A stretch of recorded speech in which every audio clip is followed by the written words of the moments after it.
How's it going, everybody? Welcome back to another video. In this one we're going to be talking a little bit about the new iPhone 5S. I'm going to be covering this phone a little differently to how I would normally review a smartphone, for the sole reason that you almost know everything about this phone already.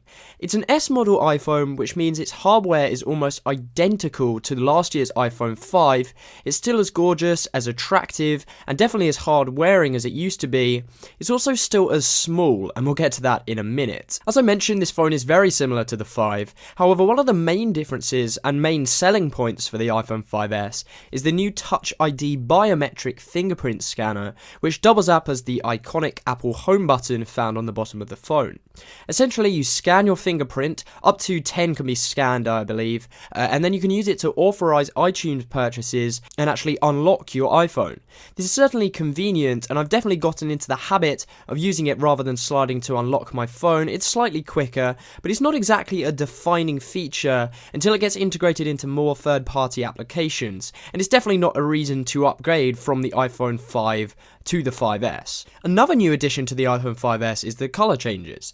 Apple have implemented a new color in the form of the gold champagne color, and they've also tweaked the black and slate color, which results in a lighter space gray edition, and this is the one I have here, as I personally kind of liked the color the best. They also, of course, still have the white and silver editions, which doesn't look to have changed all that much. And one of my favorite things is that the new colors seem to have fixed the iPhone scuffgate issues, so they're not going to scuff and chip as easily as they used to. The iPhone 5S is of course running Apple's newest operating system, iOS 7, which as you'd expect performs fantastically on the latest handset. You may or may not be a fan of the shiny, whooshy iOS firmware, and unfortunately the pitfalls of iOS mean you're not going to be able to turn any of that off or change anything up about the OS if you're not particularly fond of it. Personally, I like it. It feels like a good upgrade and with extra support for more functionality.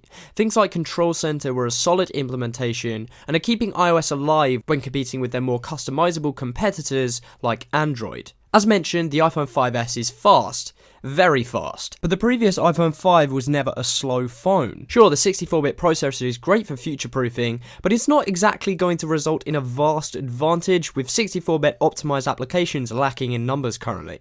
The performance of the 5S is indicative of Apple and iOS in general.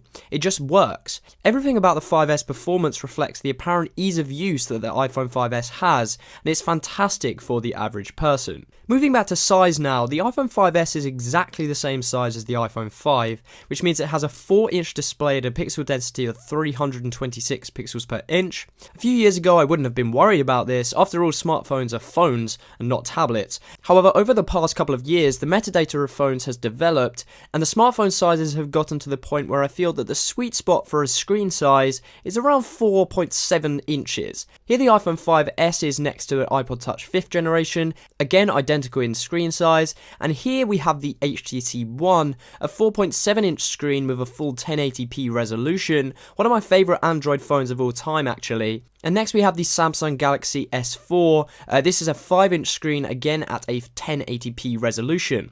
It's clear that the iPhone 5S is a lot smaller than a lot of the other flagships this year, which doesn't really work for me, but it may for you. It's all about personal preference when it comes to smartphone size. A lot has to depend on actually getting used to a phone size as well. Screen size and resolution corresponds directly to battery life, so I'm happy to report that you easily get a full day of use with the iPhone 5S. As long as you're not going to be playing games for 3 to 4 hours a day, you're not going to have any problem running flat if you charge up every evening. The camera is another improvement with the iPhone 5S. It's incredibly snappy and responsive and produces excellent results. The colours are very accurate, the low aperture and software additions that Apple have included with the new camera provide fantastic low light performance, and its sharpness I've not much seen in smartphone cameras. The software is also excellent, allowing filters to be pre-applied to images and video to be shot in 120 frames per second for a very cool slow motion looking effect. Of course, all of the software is actually available with iOS 7, apart from the slow-mo feature we were just talking about. It is without doubt one of the best cameras in a phone out at the moment. To put it simply, this is the best iPhone yet.